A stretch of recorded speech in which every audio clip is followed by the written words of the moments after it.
अस्सलामुअलैकुम। अब तक के साथ मैं सना कैवान। सबसे पहले नजर डालेंगे अब तक की हेडलाइंस पर।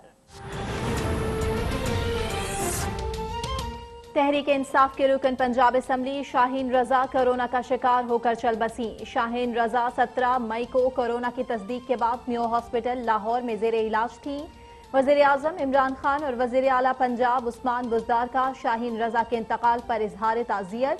वजीर आला पंजाब उस्मान बुज़दार ने कहा, शाहीन रजा की पार्टी के लिए खिदमत को हमेशा याद रखा जाएगा।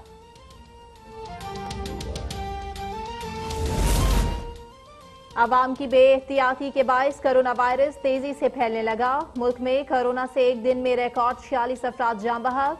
मजमूई अमवात 985 हो गई। मजीद 1932 अफराद मुतासर। तादाद 45,898। अब तक 13,101 मरीज सेहतियाब हुए।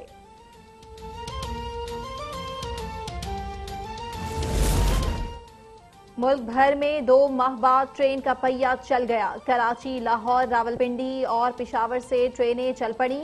समाजी फासला बरकरार रखने के लिए ट्रेन 40% खाली रखने का फैसला। मुसाफिरों को 1 घंटे पहले मास्क पहनकर स्टेशन पहुंचने की हिदायत। मुसाफिरों के अजीजो अकारब का स्टेशन में दाखिला बंद।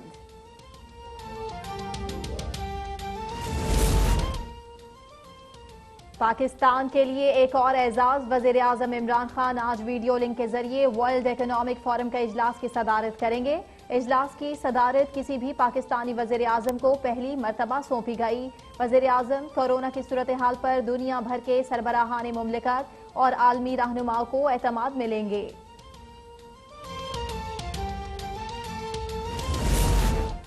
अफगानिस्तान में जो कुछ हुआ जुल्म हुआ। ख्वाहिश है अफगानिस्तान में जल्द अमन कायम हो।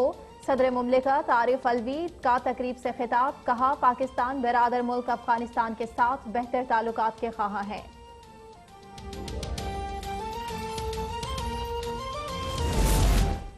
पंजाब वर्कर्स वेलफेयर बोर्ड के अफसरान और मुलाजिमीन का चीफ मिनिस्टर फंड बराए कोरोना कंट्रोल में 32 लाख रुपए का किया। वजीर आला पंजाब को सूबाई वजीर मेहनत अंसर मजीद नियाजी ने चेक पेश किया।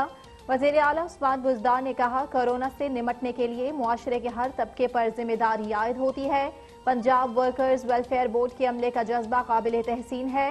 मौजूदा सूरत हाल पर सियासत करने वालों को कौम मुआफ नहीं करेगी।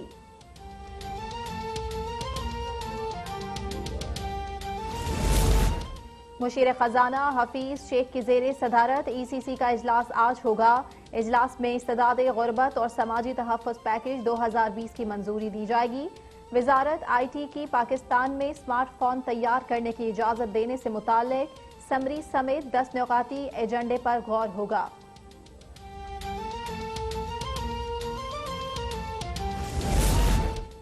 बैरून मुल्क फंसे पाकिस्तानियों की वतन वापसी जारी। कुवैत से 2 परवाजों के जरिए 262 मुसाफिर मुल्तान पहुंच गए।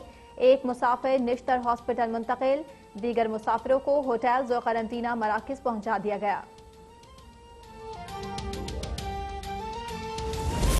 पंजाब में टिड्डी दल के फसलों पर वार जारी। जनूबी पंजाब के फसलों सफाया करने के बाद टिड्डी दल चौलिस्तान की जानिब रवा दवा। महकमा ज़राअत के मुताबिक टिड्डी दल से सूबे के 92 लाख एकड़ पर काश फसलें मुतासर हो चुकी। मुतासरा इलाकों में जमीनी स्प्रे के साथ पाक फौज की मदद से फजाई स्प्रे भी जारी।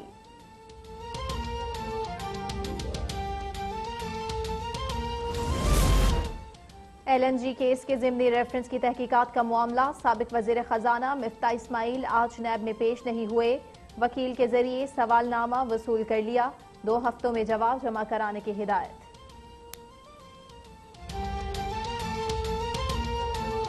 मुतासिरा PTI MPA शाहीन रजा मेयो हॉस्पिटल लाहौर में इंतकाल कर गई हैं। आपको अफसोस के साथ इस खबर से आगाह कर रहे हैं, शाहीन रजा को 17 मई को तबीयत खराब होने पर DHQ हॉस्पिटल मुंतकिल किया गया था।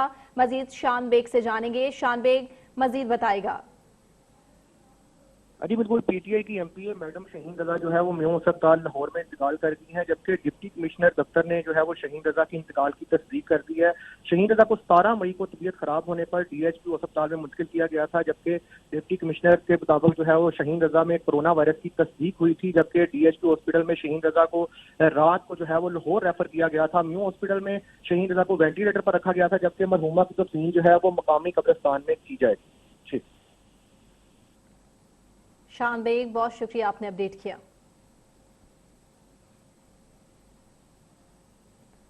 एक और ब्रेकिंग न्यूज, एलएनजी केस में साबिक वजीर खजाना मिफ्ता इस्माइल तलबी के बावजूद नैब में पेश नहीं हुए हैं। मिफ्ता इस्माइल के वकील नैब पिंडी के दफ्तर में पेश हो गए। मजीद आफ्ताब चौधरी से जानेंगे। आफ्ताब, इस हवाले से मजीद क्या अपडेट करेंगे? जी, नैब रावलपिंडी की तरफ से साबिक मुशीर खजाना मिफ्ता इस्माइल को एलएनजी केस में तलब किया गया था। तो आज मिफ्ता इस्माइल किसी वजह से नैब की मुश्तरका जो तहकीकाती टीम थी उसके सामने पेश नहीं हुए। ताहम उनके वकील नैब के दफ्तर आए, जिन्होंने मुश्तरका तहकीकाती टीम के अरकान से मुलाकात की और सवालनामा जो था मिफ्ता इस्माइल के लिए वो वसूल किया। तो नैब ज़राए का ये कहना है कि 2 हफ्तों के दौरान इस सवालनामे का जवाब तलब किया गया है और कहा गया कि अगर 2 हफ्तों के दौरान सवालनामे का जवाब नहीं दिया गया तो फिर मिफ्ता इस्माइल को दोबारा तलब किया जाएगा। तो नैब ज़राए का ये कहना है कि चूंकि एलएनजी केस में पहले भी एक रेफरेंस अदालत में दायर किया जा चुका है, वो अबूरी रेफरेंस था, इसमें मुकम्मल रेफरेंस जो है वो दायर करना जरूरी है। तो इसके लिए साबिक वज़ीर आज़म शाहिद हक़ान अब्बासी, उनके साहबजादे, उनकी बहू मिफ्ता इस्माइल और दीगर जो मुलजमान थे इस केस में, उनको भी तलब किया जा रहा है ताकि ईद के फौरी बाद जो है मुकम्मल रेफरेंस अदालत में दायर कर दिया जाए। जी, बहुत शुक्रिया आफ्ताब चौधरी, आपने अपडेट किया। बैक अहम खबर, कराची, लाहौर, रावलपिंडी और पेशावर समेत मुल्क भर में 56 रोज के बाद रेलवे ऑपरेशन बहाल हो चुका है। रेलवे स्टेशन पर ईद उल फितर अपने प्यारों के साथ मनाने की ख्वाहिशमंदों के चेहरे खिल उठे हैं। जी हां, रेलवे स्टेशन पर कोरोना वायरस से बचाव के लिए हिफाजती इंतजाम भी किए गए हैं।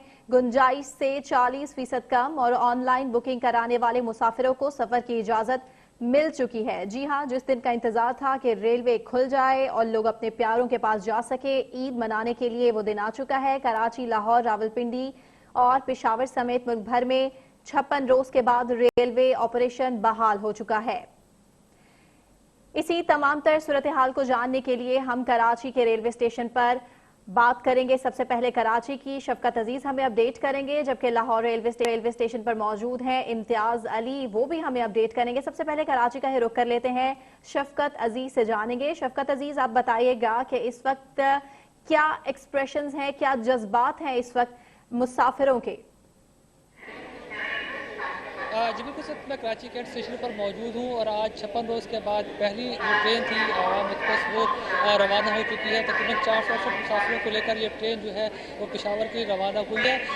कराची कैंट स्टेशन पर जो है वो तमाम जो SOPs का जिक्र शेख रशीद ने जो रेलवे ने जिक्र किया था कि जहाँ तमाम आने वाले मुसाफिरों को जो है वो उनके टेम्परेचर चेक किए जा रहे हैं, उनके मास्क चेक किए जा रहे हैं, उन्हें सैनिटाइज किया जा रहा है और उसके बाद ही जो है वो उन्हें ट्रेन तक आने की इजाज़त दी जा रही है। गेट से जो है वो गाड़ी अंदर नहीं ला सकते हैं, बल्कि पैदल या कुली के जरिए जो है वो लोग अंदर आ सकते हैं, अपना सामान कुली के ले सकते हैं। गाड़ी किसी किस्म की यहाँ पर अलाउ नहीं है और उसके बाद जो है वो कैंट स्टेशन का रुख कर सकते हैं ताकि रश ज़्यादा ना हो और लोग जो है वो SOPs पर अमल करते हुए जो है वो इस सफ़र को यकीनी बनाएं।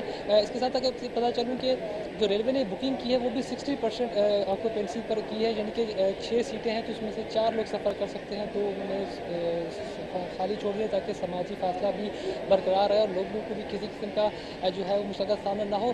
ट्रेनों के जो स्टेशन है वो महदूद कर दी गई हैं ताकि हर स्टेशन में पहले जैसे ट्रेनें रुकती थी तो अब हर ट्रेन पे नहीं रुकेगी। जैसे कि ये अब तेज़ जिसका ये फैसलाबाद एक्सप्रेस है, पाकिस्तान एक्सप्रेस, ये सिर्फ 5 स्टेशन पर रुकेगी, उसके बाद अपनी मंजिल मकसूद पर जो है वो पहुँचेगी। और सिर्फ बताया यही जा रहा है कि लोगों में समाजी राब्ता कायम रहे, इसलिए स्टेशन के जो है वो कम से कम रखे हैं ताकि लोगों की भीड़ ना हो। जो लोग अपने प्यारों से बिछड़े हुए थे, 56 रोज़ से ये जो ऑपरेशन था वो मुअत्तल था, आज बहाल हुआ है। और रेलवे कह रही सिर्फ हमने लोगों की मुश्किलात को देखते हुए ऑपरेशन बहाल किया है। अगर SOP पर अमल जारी रहा तो यकीनन ट्रेनिंग तादाद को जो है मज़ीद बढ़ाया जा सकता है। जी ठीक, शफकत, ठीक है, कराची की सूरत हाल तो आपने बता दी। लाहौर का रुख भी कर लेते हैं। इम्तियाज अली हमारे साथ लाइन पर मौजूद है। इम्तियाज, बताएगा कि इस वक्त क्या गहमा गहमी आप देख रहे हैं? अजीज़ो अकारब को भी इजाजत नहीं है कि वो रेलवे स्टेशन अपने घर वालों को चढ़ाने के लिए जा सके, वहां छोड़ने के लिए जा सके। बताएगा इस वक्त SOPs पर अमल किया जा रहा है? जी बिल्कुल, मुल्क में जो है 56 रोज़ के बाद रेलवे का निज़ाम बहाल होने की वजह से जो परदेसी हैं वापस घर हो जाने के लिए शदीद मुश्किलात का सामना था, लेकिन आज जो है पहले रोज़ जो ट्रेनों का आगाज़ हो चुका है। बिल्कुल मेरे पीछे अगर मेरा कैमरामैन अदनान हाशमी दिखाए तो आप देख सकते हैं कि सियाल से लाहौर पहुँच चुकी है ये अल्लामा इकबाल एक्सप्रेस और लाहौर से अब ये कराची के लिए रवाना हो रही है। तो आपको बताते चलूँ कि यहाँ पर तमाम तर हिफाजती इकदाम जो हैं वो किए गए हैं। सैनिटाइज़र्स का इस्तेमाल को यकीनी बनाया जा रहा है। मास्क का इस्तेमाल जो है वो हर मुसाफिर के लिए लाजमी करार दिया गया है। उसके साथ यहाँ पर ट्रेन में 60% जो है मुसाफिरों को बैठने की इजाज़त, जबकि 40% जो है सोशल डिस्टेंस के लिए रखा गया है। शहरी जो है इंतहाई खुशी का इजहार ज़रूर कर रहे थे कि उनके लिए एक बहुत बड़ी मुश्किल जो है वो हल हो गई है, क्योंकि साल के बाद जो और अपने प्यारों के साथ एक ऐसा दिन होता है कि ईद उनके साथ जाकर गुजार सकें। दूर दराज से लाहौर में रोजी रोटी की तलाश में आते हैं, तो वो यहाँ पर कोरोना वायरस की वजह से फंस गए थे, क्योंकि पब्लिक ट्रांसपोर्ट भी बंद थी, उसके साथ रेलवे का निज़ाम भी जो है वो बंद था। लेकिन हुकूमत की जंग से खोलने के बाद जो है मुसाफिरों ने खुशी का इजहार ज़रूर किया। उनका ये कहना था कि ये जो है कोरोना वायरस कब ख़त्म हो अभी तक किसी को कुछ इल्म नहीं है। इसके साथ जो है हिफाजती इक़दाम के साथ जिस तरह से जो है ट्रेनों को चलाने की इजाज़त दी गई, ट्रैफिक को चलाने की इजाज़त दी गई, ये एक बेहतरीन इक़दाम है ताकि जो यहाँ पर परदेसी हैं वो अपने जो प्यारों के साथ हुआ ईद की खुशियों में शामिल हो सकें। जी।